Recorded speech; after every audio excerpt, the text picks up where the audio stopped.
Welcome, everyone.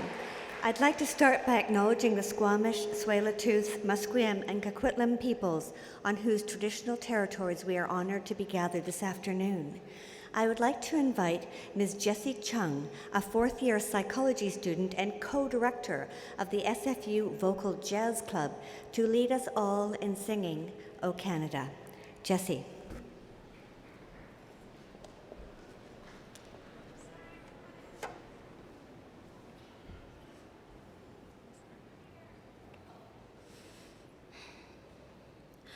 O Canada, our home and native land, true patriot love in all thy sons command. With glowing hearts we see thee rise, the true north strong and free. From far and wide, O Canada, we stand on guard for thee. God keep our land glorious and free. O Canada, we stand on guard for thee. O Canada, we stand on guard for thee. Careful stepping down.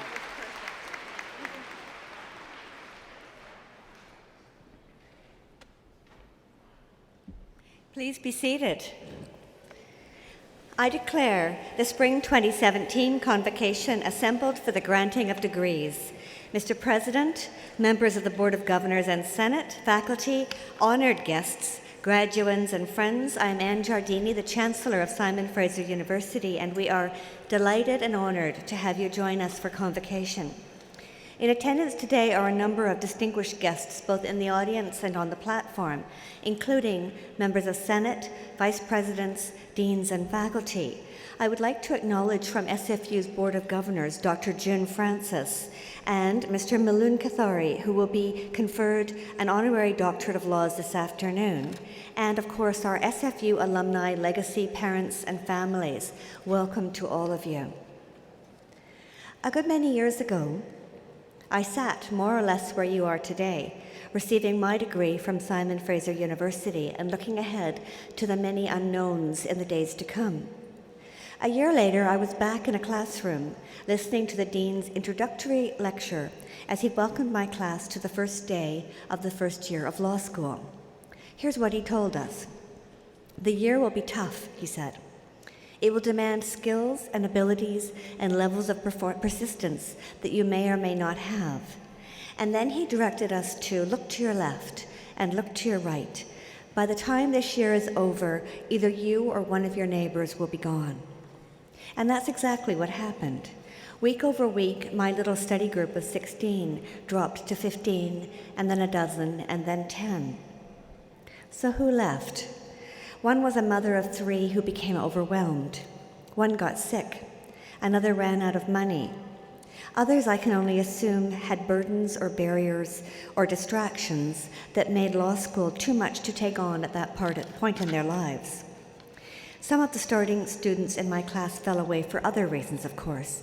They failed exams or were afraid they would fail them, or they didn't understand the concepts or didn't agree with them, or they didn't see how they could be made to apply in their lives. And so the Dean's prediction came true. A year later, we were, in fact, a leaner and meaner group, winnowed down to the persistent, the dogged, the able, and the lucky. But what if the Dean had delivered another message entirely? What if he had said this instead? This year will be tough. It will demand skills and abilities and levels of a persistence that you may or may not have. Look to your left, look to your right. Before this year is over, it is almost certain that you or one of your neighbors will need help. When you need it, ask your classmates to help you. And when your friends need it, be ready to give them whatever assistance you can. In this alternative universe I'm describing, we would have ended that year every bit as bright and shiny and keen as the day we started, but not leaner and certainly not meaner. There are, of course, many reasons not to help each other out. The world is, after all, a competitive place. Each of us has to look out for our own self. Time and energy away from our own goals is time and energy away from our own goals. Some people can't or won't be helped. Independence is, after all, a virtue. All of these are true. But in fact, most successful people such as today's honorary degree recipient, Mr. Maloon Kotari, for example, attribute, when asked, their accomplishments, at least in part, to the abundant assistance that they've received from others, from parents, from teachers, friends, partners, colleagues, and even strangers. In our society, one of the reasons better off people tend to do better is because they have more help with the bills, with connections, with referrals, and so on. A way to help even up that playing field is to broaden the group we ask for help and broaden the group we help. We may very well be helpful by nature. Tests that compare human children with chimpanzees, for example, find that both cooperate, but the human children helped more and help more readily, and even without the hope or promise of reward. Even very young children of 18 months or so will interrupt playing to try to help someone who appears to be struggling. In this year of our sesquicentennial, what could be more Canadian than to recommit to helping each other? Comedian John Wing has said, "A Canadian is merely an unarmed American with health care." Our universal health care system is one way we help each other. A friend of mine helps by making documentaries about social issues, and she also carries prepaid coffee cards with her everywhere she goes and hands them out when asked for help by someone on the street. She calls this a small, self-imposed tax for the privilege of living in this wonderful part of the world. There are many ways to help others that cost even less than a cup of coffee. For example, volunteering, pitching in on moving day, tutoring, or simply listening. Today, as you graduate, you undergo at least two transformations. First, when you are conferred your degree, you become a laureate. For the rest of your life, there will be an invisible and enduring laurel wreath of achievement on your head. Completing a degree or certificate is the kind of accomplishment that builds competence and confidence and provides a springboard into further achievement. Second, you become part of SFU's near and far network of alumni. Just as you have had the experience here at SFU for an engaged student experience, you now have the opportunity to be an engaged alumnus. Being an engaged alumnus means that our relationships with each other as alumni are a continuing exercise in citizenship and good neighborliness. Some opportunities for engagement will come from your alumni association, and you are certain to find ways to help yourself. What that long ago dean forgot is that the world needs each one of us. In the years ahead, you will start companies, save lives, solve problems, come up with new problems to be solved, make art, raise children, form and inform governments, build better machines and teams and societies, and so on. When you struggle or fail, you may find yourself asking some of those sitting around you today for their help, and you will in turn certainly have opportunities to ask, "What can I do for you?" So I will conclude by asking you to look to your left and look to your right. When you need help, consider asking your fellow alumni to help you. And when others need it, consider being that person who is ready to offer assistance. Thank you.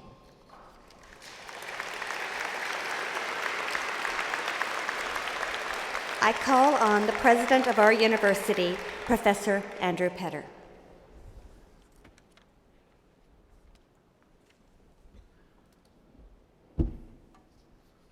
Madam Chancellor, honored guests, members of the Board of Governors and Senate, faculty members, staff, and most especially graduands, family, and friends. It is my privilege to preside at this culminating celebration of your education at Simon Fraser University. You have earned this moment. You have worked hard in your studies, you have deepened your knowledge, you have broadened your horizons. And along the way, you've cultivated your gifts, honed your abilities, and gained many lifelong friends. Today marks a major milestone, and you have every right to feel proud and excited. At the same time, you can be forgiven for feeling a tad apprehensive. Having worked so hard, the world you're about to inherit might seem a bit battered around the edges. South of the border, there's been a rise in nativism and a decline in political civility. Incidents of terrorism like those in Britain and earlier this year in Quebec City have contributed to a climate of anxiety and fear. And we see a disturbing disregard for evidence, for science. Even on issues as momentous as climate change, we suffer political leaders prepared to make decisions based on alternative facts. Yet despite these developments, there's also cause for hope and optimism.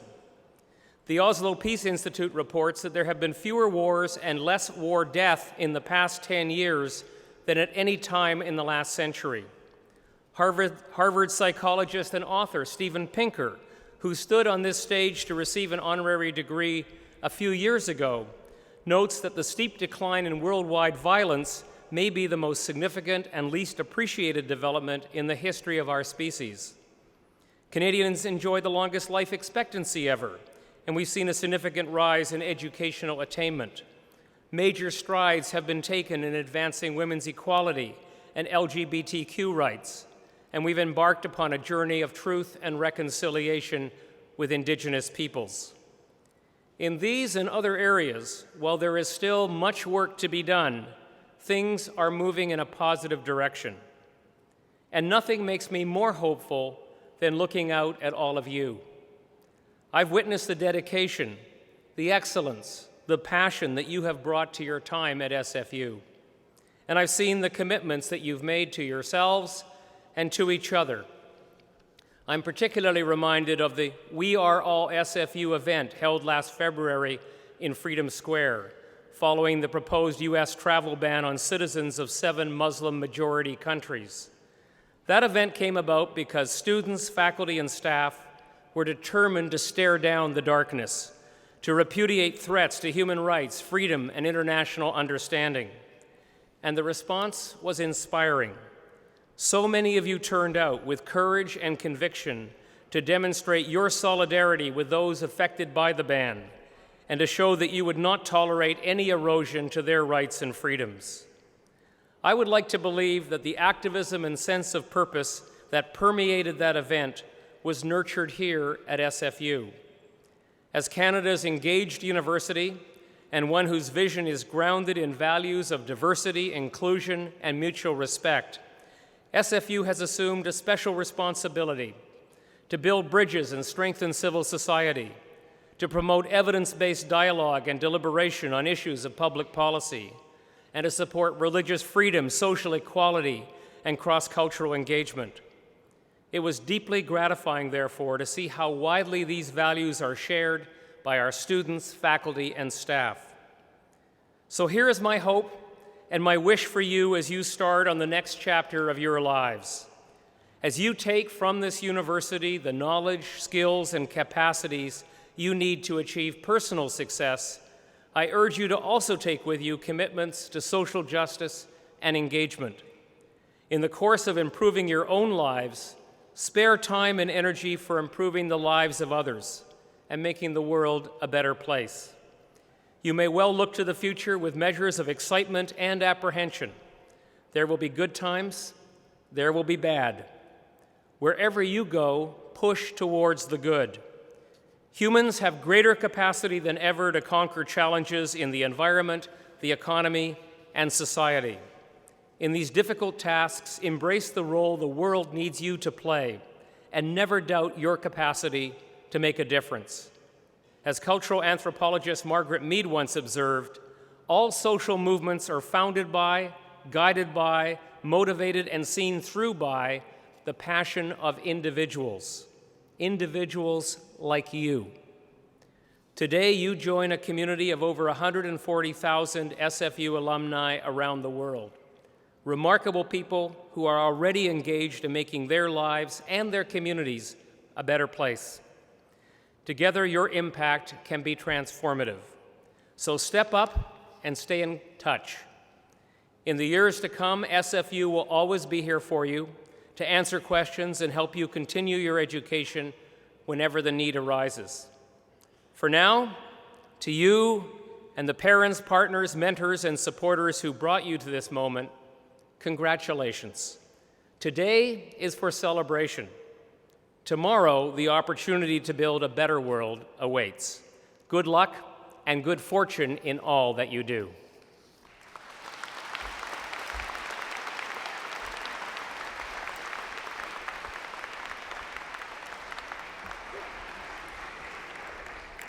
SFU's honorary degree is the highest honor conferred by the university. Honorary degrees are awarded to distinguished individuals in recognition of their scholarly, scientific, or artistic achievement, or in recognition of exceptional contribution to the public good through professional or philanthropic activity. Honorary degree recipients' achievements celebrate our university's values and serve as an inspiration and role model to our students, graduates, and communities. The honorary degree will now be conferred. To present the honorary degree candidate, Mr. Maloon Kothari, I am pleased to welcome Mr. Am Johal.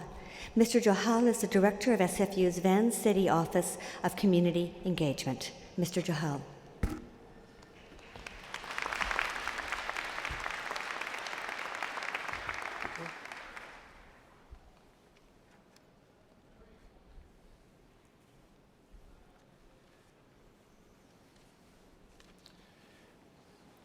Madam Chancellor, it is my honor to present Maloon Kothari, an architect by training, a prominent scholar, and a world-renowned advocate for human rights. His pioneering work on the human rights to adequate housing and land continues to influence international law and policy while supporting housing and land rights movements across the globe. As the first ever special rapporteur on adequate housing with the United Nations Commission on Human Rights and the Human Rights Council, Maloon Kothari has made major contributions to global standard setting, including leading the process that resulted in the UN Basic Principles and Guidelines on Development-Based Evictions and Displacement. Translated into 23 languages, these guidelines are being used to prevent forced evictions and ensure human rights-based resettlement throughout the world. Mr. Kothari is an outspoken critic of the countries and institutions that see the neoliberal and military security policies as a means to achieving democracy and human rights. His work for the UN and as a leading civil society activist and leader has contributed to linking local grassroots struggles with international human rights instruments and the UN system. His trailblazing work with the Housing and Land Rights Network and the Working Group on Human Rights in India and the UN is well recognized. His leadership skills, visionary insights, and fearless spirit have assisted in building capacities and strengthening the voices of social movements working at the local, national, and international level. He has also consistently worked to help governments focus on the impacts of economic policies on housing and has recommended strategic interventions to control housing, land, and property speculation. His national review on behalf of the UN of Canada's housing policies in 2007 led to greater investment in social housing at both the federal and provincial levels. Mr. Kothari is currently president of UPR Info, the world's leading independent organization that seeks to promote and strengthen the UN's Universal Periodic Review. This unique peer-reviewed mechanism of the Human Rights Council aims at improving the human rights situation in all member states of the United Nations. A graduate of Pratt Institute and Columbia University in New York, as well as MSU in Baroda, India, Mr. Kothari has been a guest professor at numerous universities and institutions across the world. In 2013, he was appointed Dr. Martin Luther King Visiting Scholar at the Massachusetts Institute of Technology and continued until 2015 as Distinguished Visiting Scholar with MIT's Program on Human Rights and Justice. Madam Chancellor, on behalf of the Senate of this university, I ask that you now confer upon Maloon Katari the degree Doctor of Laws, honoris causa.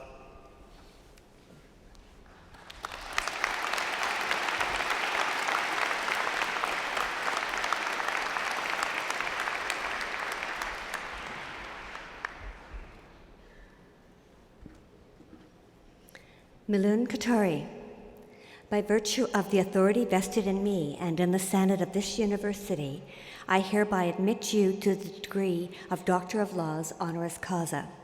Mr. Katari will be hooded by Dr. Gordon Myers, Associate Vice President Academic, and Ms. Ramana Khanhamani, Registrar and Executive Director of Student Enrollment.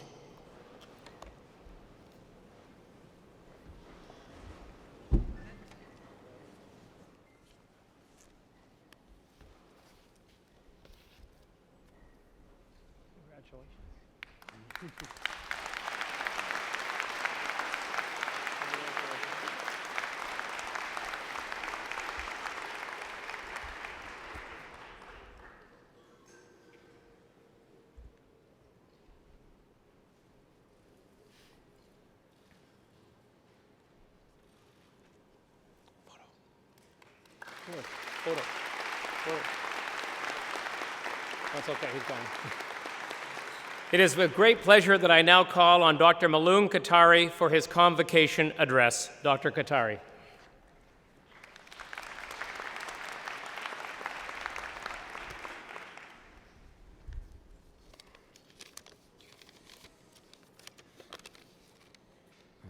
Madam Chancellor, Mr. President, graduates, parents, faculty members and members of the community.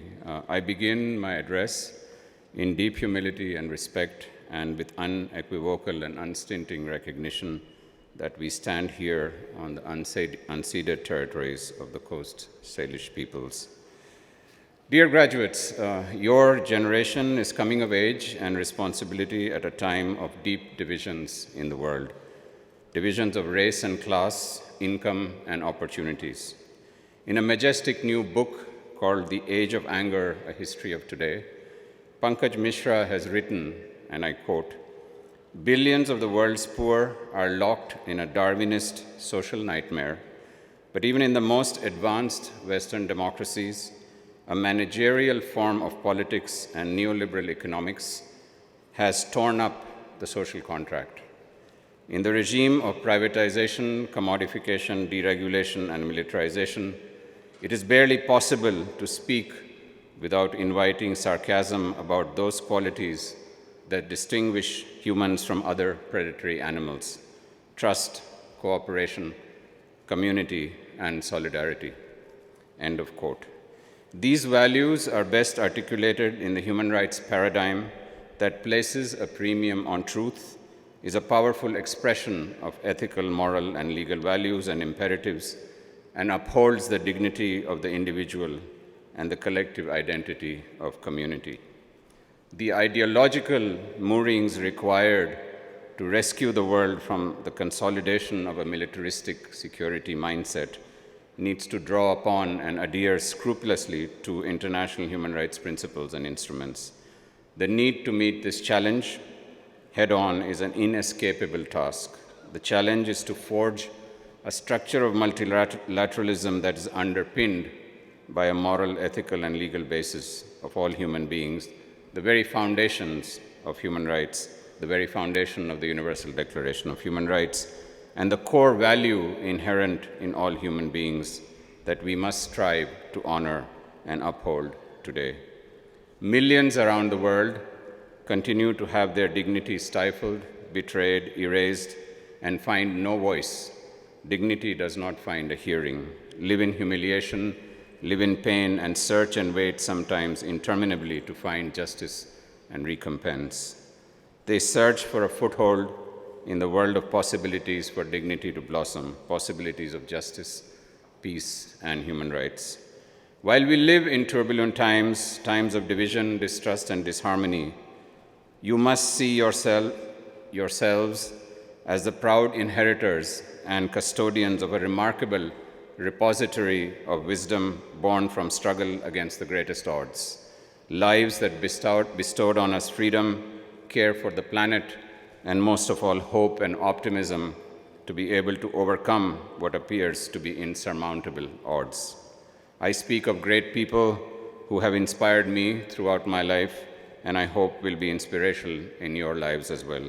Mahatma Gandhi, Martin Luther King, His Holiness the Dalai Lama, and the many leaders of the First Nations, Aboriginal, and Indigenous peoples across the world. From Mahatma Gandhi, we have a remarkable call to our conscience, what he called his talisman. And he said, and I quote, "I will give you a talisman. Recall the face of the poorest and the weakest, woman or man whom you may have seen, and ask yourself if the step that you contemplate is going to be of any use to her or him. Will she or he gain anything by it?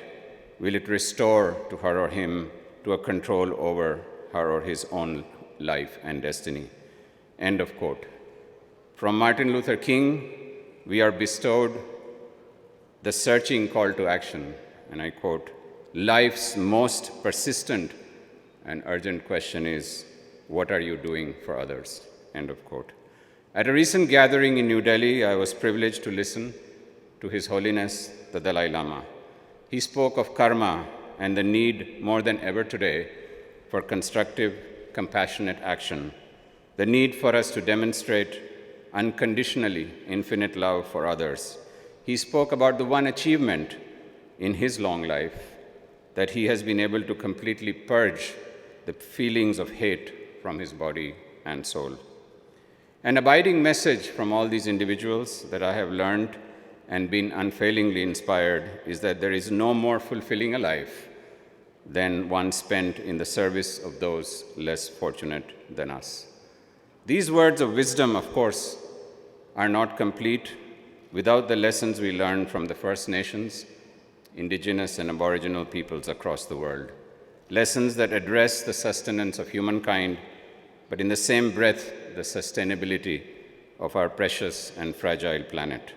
From these great individuals, we learned that any action we take, we need to contemplate what it will mean for the seventh generation that follows us.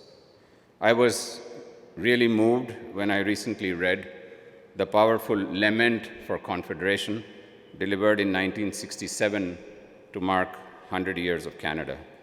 Chief Dan George, chief of the Tsleil-Waututh Nation, partly on whose unceded lands we stand today, spoke eloquently about the Canada that he had known. And I quote, "I have known you when your forests were mine, when they gave me my meat and my clothing.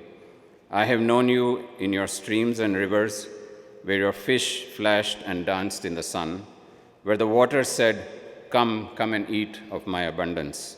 I have known you in the freedom of the winds, and my spirit, like the winds, once roamed your good lands."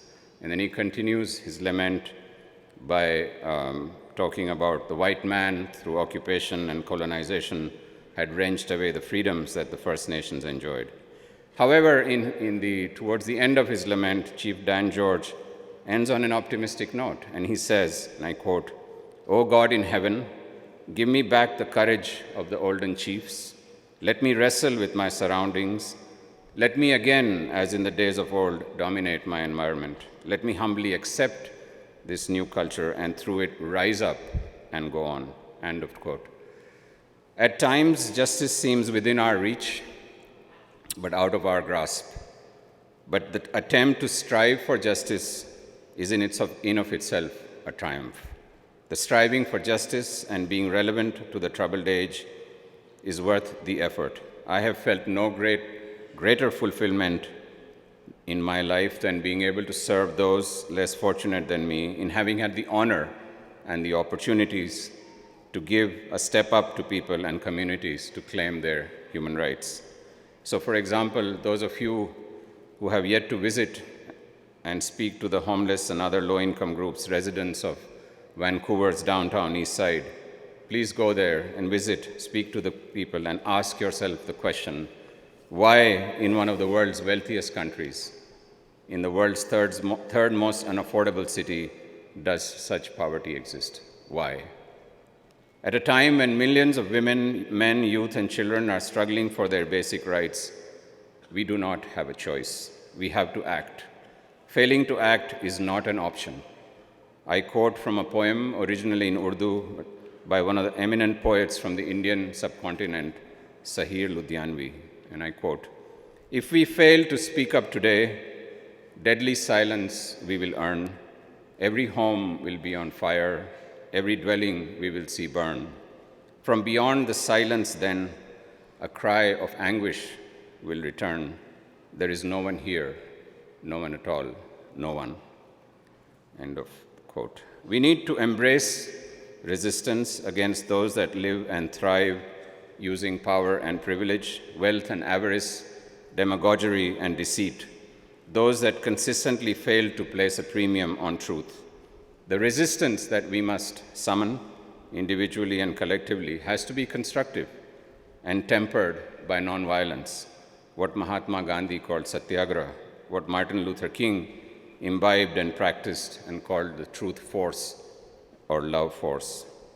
So as the world rests precariously on the precipice of ecological and social catastrophe, I call on you all to summon the courage and the conviction to act in all that you do, to play your part in rescuing the planet and its people away from the precipice to firmer ground, to be the light that your own great poet Leonard Cohen shone in his memorable anthem, and I quote, "There is a crack in everything, that's how the light gets in." We owe the world's poor nothing less than the full human rights that the pursuit of their dignity deserves, and our actions will be judged by nothing less than whether we are able to achieve this inevitable task.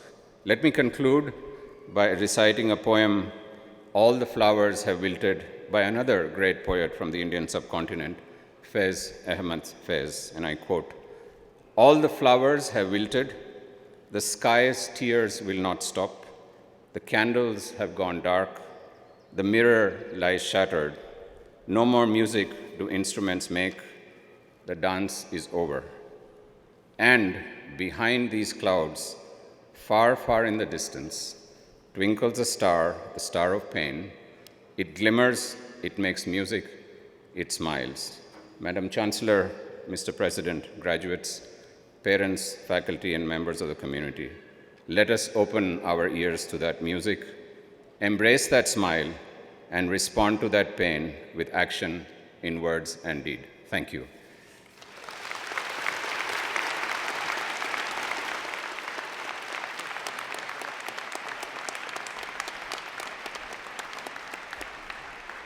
Thank you, Dr. Katari.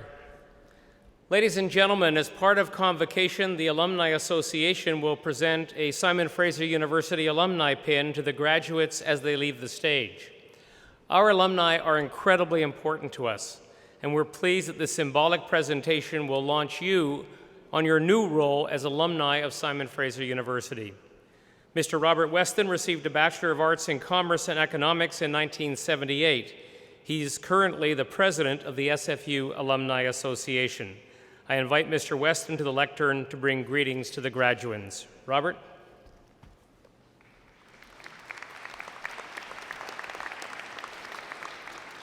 Thank you, President Petter.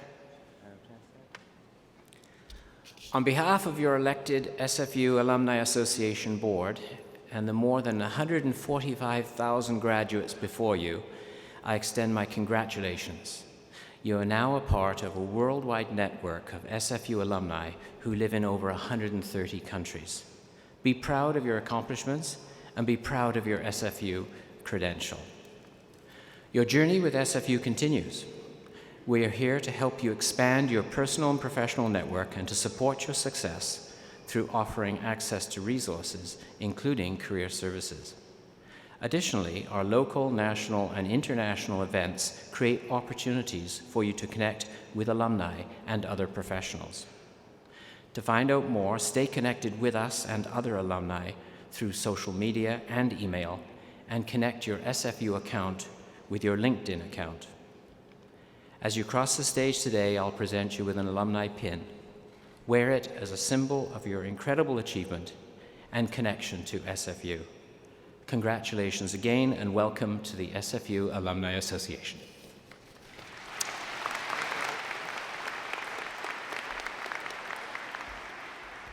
Thank you, Robert. Before the graduands are presented individually to the Chancellor, Ms. Akanksha Thakur, a member of the graduating class, a popular member of the graduating class, will address Convocation. Akanksha is graduating with a Bachelor of Arts degree in Sociology. During her time at SFU, she completed 3 co-op semesters, participated in an environmental education field school in Indonesia, and worked on a self-directed study via the Faculty of Education. Most recently, she was chosen to be a youth ambassador for the Canadian Race Relations Foundation. Currently, she is working at SFU's Work Integrated Learning Department, developing materials specific to learners from international pathways on self-confidence and finding work in Canada. She is passionate about her work and making an impact towards building a more equitable and inclusive Canada. It's now my pleasure to call upon Ms. Akanksha Thakur for the graduate address. Akanksha?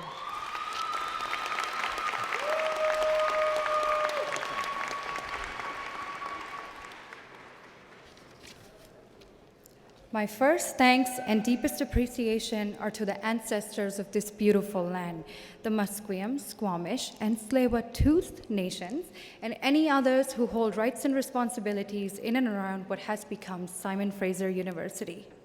I would like to thank them all for allowing us to live, to learn, and to be here and celebrate on their traditional territory. Mr. President, Madam Chancellor, distinguished staff, guests, friends, and faculty, good afternoon. I am honored to welcome you all today in celebrating the accomplishments of this graduating class, and I am truly thankful for this opportunity to speak to you as you join us on this significant milestone. To my fellow graduates, congratulations! We deserve this! Now, I know I'm supposed to come up here and inspire and offer good advice, but first I'd like to address how we're all feeling today. Even amidst the joys and celebration of graduation, you might be feeling some sadness or some anxiety about leaving this community behind, about venturing out into the world beyond these walls. After all, SFU has been a place where us students have cultivated our minds and enriched our knowledge within this safe environment of respect, tolerance, and earnest engagement, the ethos upon which SFU is built. In the words of Martin Luther King, "Today you bid farewell to the safe security of the academic environment. You prepare to continue your journey on the clamorous highways of life." And the truth is, fellow graduates, after our years of thoughtful discussion and debate here at SFU, all those tutorials where we explored new ideas together, those all-nighters we pulled, learning ideas that challenged what we know and believe.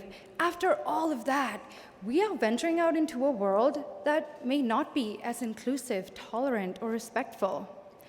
Do not let the clamor outside these walls discourage you. None of our journeys will be seamless or smooth, and success means different things to us all. But if things go wrong, or if you hit a dead end, as we all will, it's probably just life's way of saying, time to change course. And here's something I do, something that my family taught me, and I hope that this will help you all as well. This is a little cheesy, but I do this. During times of difficulty, I pause and take a second and really ask myself, what is this here to teach me? So I take this moment to thank my wonderful family and friends. And on behalf of my graduating class, all of our families and friends and mentors and teachers and anyone who has been a part of this guidance through our academic journey so far. And I want to take this opportunity to give SFU's cooperative education program a very special shout out. I am very thankful personally to SFU Co-op because it is my first co-op placement that really showed me what I want to do and my career path. It helped me narrow it down. Up until then, I only knew that the field of education was my calling, but what does that even mean, the field of education? And I know that a lot of us graduating today have been a part of co-op. A lot of us graduating today are thankful to co-op because we're walking across the stage with jobs in our hands already. So on behalf of us all, thank you, SFU Co-op. Yes.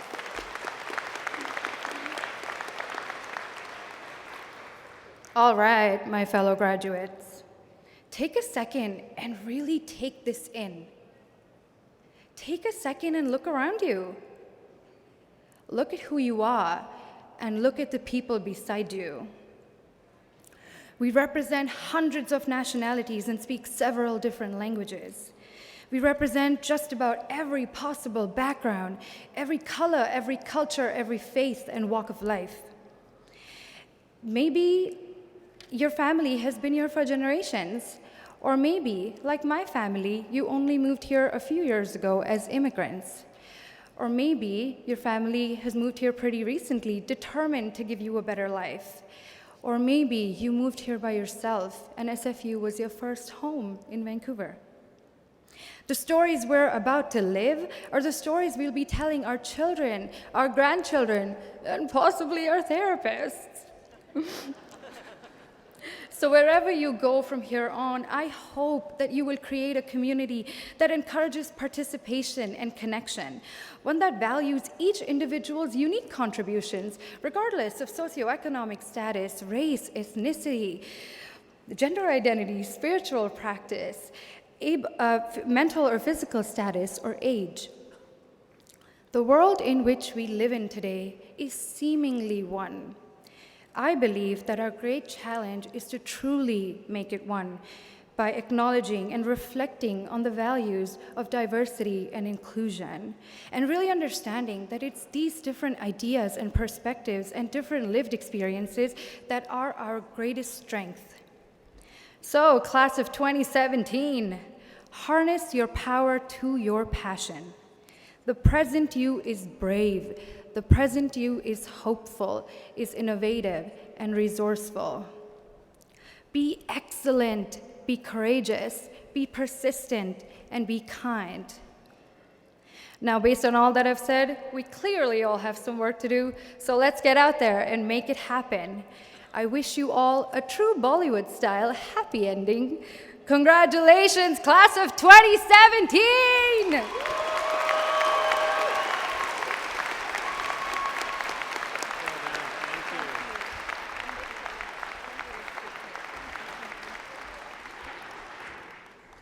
Thank you, Akanksha. The members of the graduating class will now be presented to the Chancellor to be admitted en masse to their degrees. Will the graduands please rise? Pretty good-looking group, don't you think?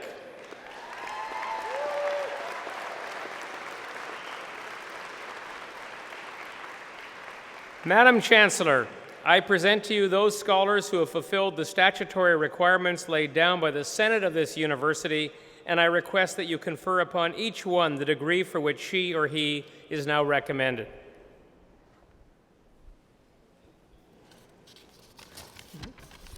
By virtue of the authority vested in me and in the Senate of this university, I hereby admit you to your various and several degrees.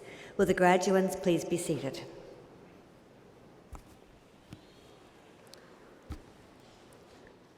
The members of the graduating class will now be presented individually to the Chancellor, but first a few requests. Would you please refrain from applauding the individual members of the graduating class until each group of degrees has been conferred? This does not apply to the conferral of doctoral degrees, and obviously we can't prevent spontaneous outbursts of enthusiasm, nor would we want to. As a courtesy to others, I'd ask you to please remain seated until the conclusion of the ceremony. The graduates, please return to your seats following receipt of your degrees, except for doctoral candidates please join your colleagues on the platform. The degrees in the Faculty of Arts and Social Sciences will now be conferred. Madam Chancellor, the Associate Dean of Graduate Studies, Dr. Jeff Dirksen, will announce the names of the students earning graduate degrees. Madam Chancellor, I have the honor of presenting the graduates of the degree of Doctor of Philosophy in the Faculty of Arts and Social Sciences. The graduates will be hooded by their accompanying faculty supervisor or by Dr. Jane Polkingham, Dean of the Faculty of Arts of Social Sciences. Dr. Gleneth Karagada will be hooded by Dr. Andrew Wister.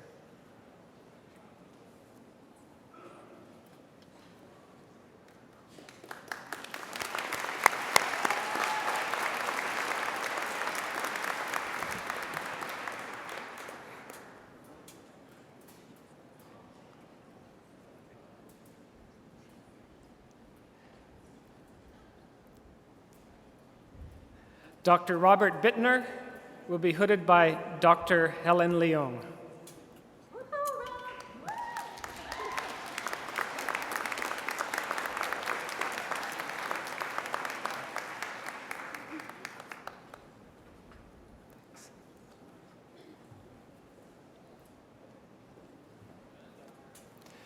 Dr. James Horncastle will be hooded by Dr. Andre Giroli Matos.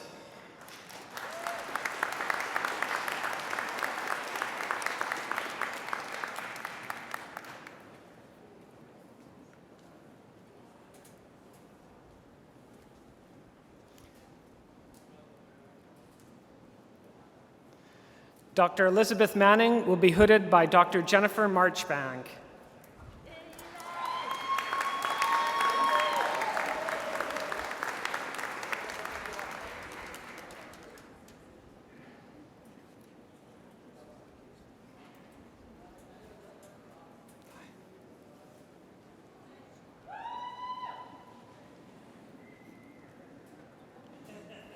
Dr. Sylvia Purcell will be hooded by her supervisor, Dr. Elizabeth Polkingham.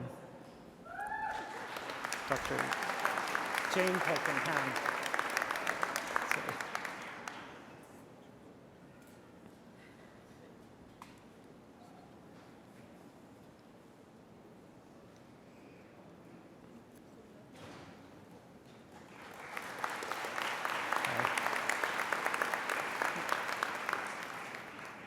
Mary Shearman will be hooded by Dr. Laura Campbell.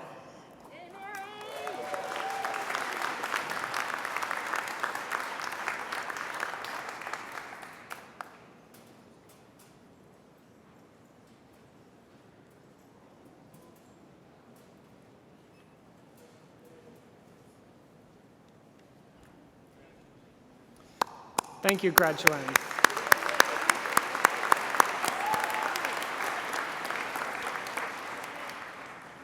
Madam Chancellor, I have the honor of presenting the graduates of master's degree in the Faculty of Arts and Sciences.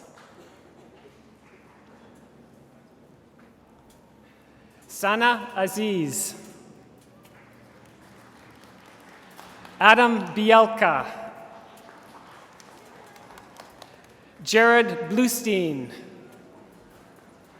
Madeleine Bourdage, Jennifer Cooper, William Dulume Voledzi,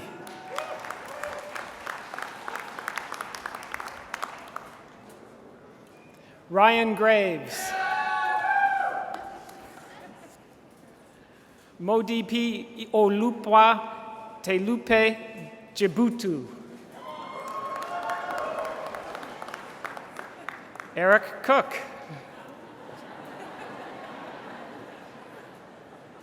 Monica Kresmeninska,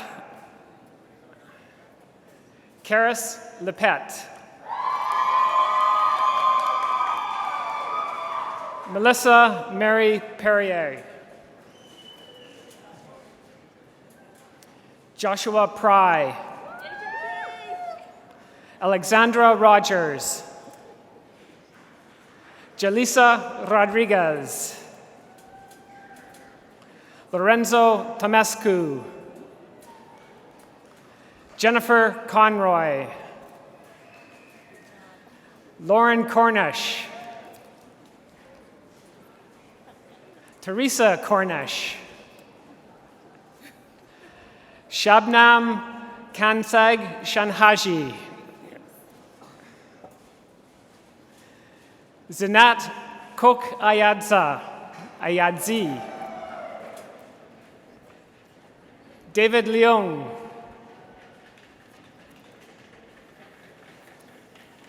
thank you, graduates.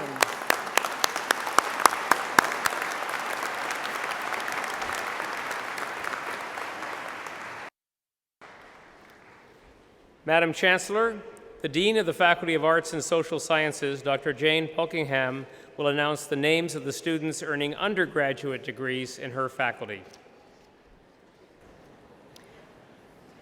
Madam Chancellor, I have the honor of presenting the graduates of the degree of the Bachelor of Arts in the Faculty of Arts and Social Sciences.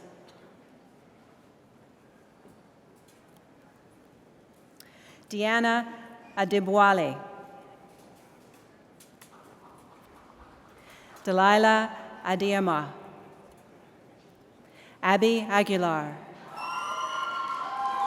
Madiar Ahmadi Niri, Kirk Alkos, Aisha Ali, Hamed Amiri, Cassidy Anhorn, Saba Asadi, Navid Furhad Azad, Mahobe Badaksh, Kimi Basra, Tatiana Beck, Selena Bell, Amy Bermudez, Alexander Betsos, Darwin Benesh, Pardeep Birak, Susan Buano, Catherine Boschalk, Amandeep Brar, Michelle Brennan, Angela Brinkhurst, Chris Brody, Fong Bui, Mudiwa Newton Bukura, Sian Tai, Jiyi Chao, Justin Carmichael, Lane Carson, Dana Carter, Calvin Castanger, Sasha Casteran de Janson, Gilbert Chan, Aaron Chen, Winnie Chen, Nakita Chung, Kelsey Clark, Tamara Connor, Shauna Cooper, Elizabeth Cumming, Cheyenne Cunningham, Nadia Dale, Emily Delamatia, Luca Divac, Holly Exal, Sarah El-Mazri, Wendy Fang, Nicholas Fast, Heidi Fenton, Allison Fulton, Michelle Fournier, Gordon Fraser, Rebecca Frederickson, Ayaka Fujita, Lauren Galbraith Gould, Alyssa Garza, Satwinder Gill, Chiwai Kelly Go, Ashley Gould, Santana Grant, Manjot Gruel, Beatrice Grisby Larson, Rafif Habab, Eva Hall, Gabrielle Haney, Afifa Hashimi, James Hawes, Sarah Headley, Angelina Hendry, Nicholas Shuji Ho, Jessica Hodgins, Sean Hollingsworth, Xiaoji Hong, Jessica Hornsnell, Deanna Howell, Jessica Howitt, Robert Howsam, Shan Huang, Shukong Huang, Wei Chi Huang, Michelle Shirui Hung, Jeremiah Inleo, Douglas Iwamoto, Sarah Jackson, Rohe Yahani Azal,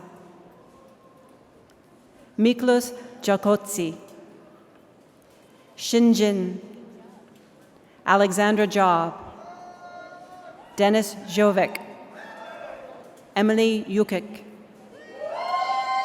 Sarah Jane Julba, Simrit Kainth, Katerina Kazulin, Kevin Kehoe, thanks, Cody Kennedy, Mitchell Kennedy, Nur Kazazi, Jihoon Kim, John Kim, David Sunmin Kim, Yuyong Cheryl Kim, Jane Komori, Hans Christian, Andrea Kumara Palai, Kanchan Lal, Emily Le, Anika Ledoux, Melissa Lee, Won Pio Lee, Zhongyi Lee, Mark Lintott, Rochelle Litt, Chelsea Litt, Hui Lui, Ivano Lo, Jennifer Loftus, Amira Loosemore, Emily Lougheed, Jennifer McDonald, Rajdeep Mahil, Ter Makhmatov, Blossom Malan, Jade Matthews, Shelby McCannell, Taylor McKinney, Carrie McReynolds, Farah Miza, Mattia Mahaldich, Pamela Moody, Aliette Mora, Ryan Mukadem, Jacob Mishishkowski, Ashley Muchka, Courtney Muir, Nolan Nadeau, Keegan Nagy, Kelsey Nagrif, Abe Ng, Joanne No, Mira Noviello, Paolo Nugid, Murjan O'Connor, Amanda Oy, Karen O, Stephanie Oy, Nicholas Paleogiannis, Darianan Pang, A. Repark, Anthony Pereira Costa, Jimena Perez, Kayla Phillips, Rochelle Pitolon, Riley Poku, Katie Prudencio, Stephen Pruner, Katarzyna Przystupa, An Lee Chi, Sahib Rai, Travis Ram, Anushika Ramaraju, Michaela Ramadial, Danny Rundle, Ava Receveur Tedeshini, Fiona Robertson, Joshua Tecumseh Francis Robertson, Soshi Ruse, Caitlin Ryan, Niku Samimi, Kuran Sandhar, Tanvir Sangira, Kyla Sattler, Gurpreet Sira, Holly Sakuri, Natalie Serafini, Kiana Shahaba Bedin, Wei Kisham, Amanjoti Singh, Cody Skalnik, Jennifer Sloman, Ariel So, Edward Sophronia, Aditya Soni, Esther Suman, Derek Stepan, Hannah Storozak, Nathan Strayed, Keen Suen, Hannah Swaby, Vanessa Ta, Robin Tallard Weir, Eric Tam, Corin Tenchoff, Akanksha Thakur, Puan Tian, Victoria Totora, Kara Tossoff, Sarah Troutrim, Hang Truong, Zunglin Tsai, Hannah Vanos, Haley Ven, Churong Wang, Kayla Wedemeyer, Caitlin Whitbread, Emma Wilkinson, Sinyi Wong,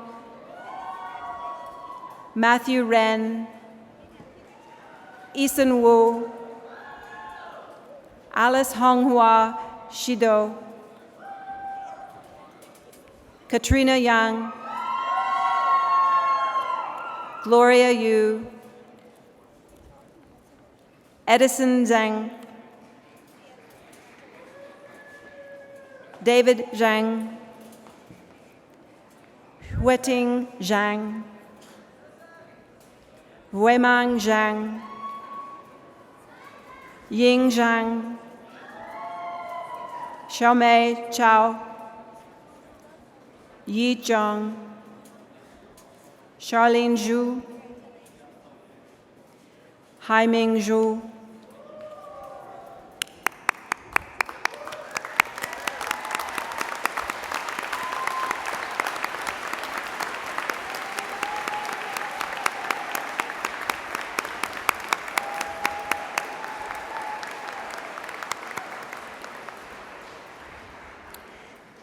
Madam Chancellor, I have the honor of presenting the graduates of the degree of Bachelor of General Studies in the Faculty of Arts and Social Sciences. Mirka Courtemanche, Kathy Fairclough, Lori Kelly, Sandra Kushner, Lori Moffett, Hao Liang Yu,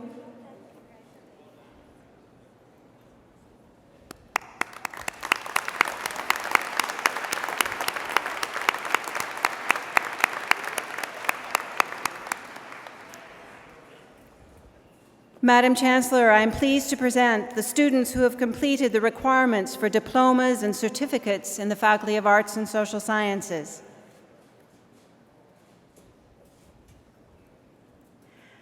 Kaulia Ishiba, Tracy Lynch, Miriam Menhem, Paul Rankin,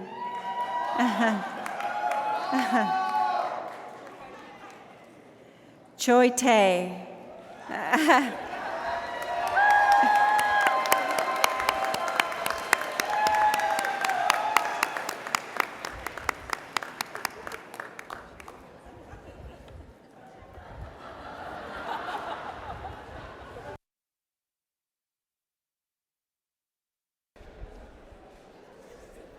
There's one in every crowd.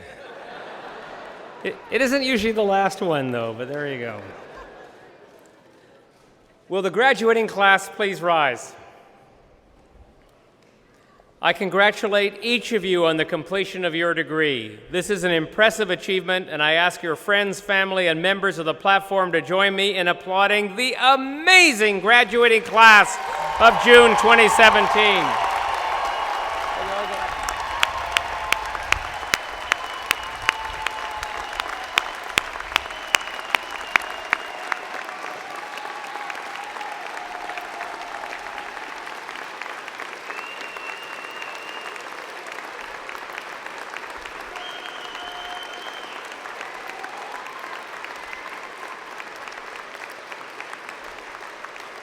You've earned it.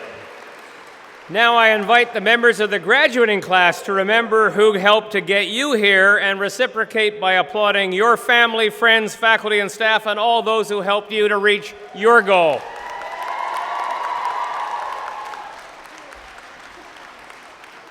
Please be seated.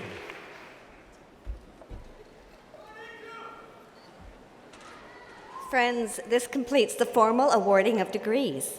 Some graduands recommended by the Senate for degrees today have been unable to be present, and their names have therefore not been read out. I now admit them to the appropriate degrees as shown in the program. And I have several thank yous to express. First, to all of you for joining us on this celebratory day. And also to the many volunteers, staff, and faculty members, coordinated by Ceremonies and Events and Student Services, who have worked together to run a smooth Convocation Day. And, of course, to the members of our 6-time world champion Simon Fraser University Pipe Band for their contribution to Convocation, and they will perform again after the ceremony in Freedom Square behind the platform. Can you join me in thanking all of them?